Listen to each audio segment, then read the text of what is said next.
Hey, I'm mostly through part 3 of The Voyage of the Basilisk by Mary Brennan. And, um, I think I've read a bunch of reviews of these books saying, like, there's not enough dragons in them, which I think is missing the point. These are the memoirs of Lady Trent, and they're the memoirs of a naturalist. And it is about like sort of a Victorian 19th century naturalist, um, their voyages, their explorations. This being, very much sea serpents.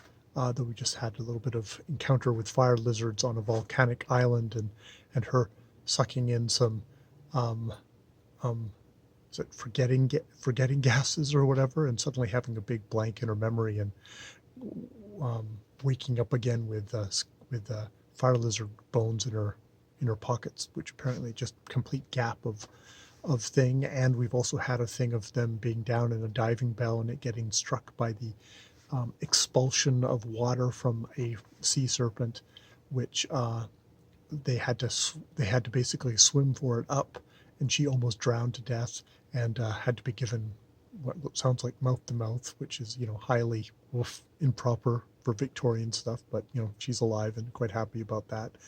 Um, but the thing that I think that sticks out with me is she came up with a theory about the dragons. About, like, she had one theory, and she, like, she formulated that, and she was very excited, and kind of against her companion's guide saying she wrote it all up, kind of proofread it, and sent it off.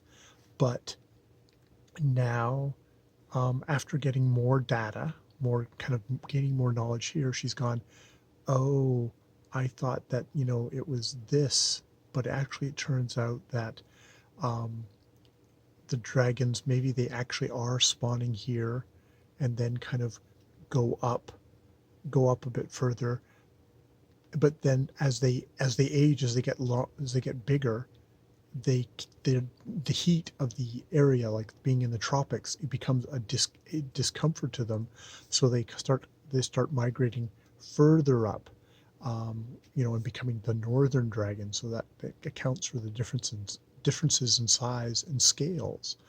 um, and she's like, oh shit, I'm gonna have to retract my initial initial theory and put forward this one, which, if I was a male scientist, the whole thing of I have this data, I came up with this theory, but oh, I got this data, so I've changed it to this theory, would be fine. That would just get brushed off. That's science.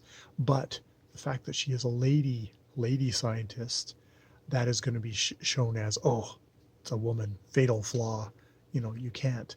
So not only do you get kind of the excitement of, and I mean like excitement of, like, oh, trying to figure things out, kind of theories, and even if it is something about dragons, Mary Brennan's very good at just making it into this kind of scientific voyage of discovery.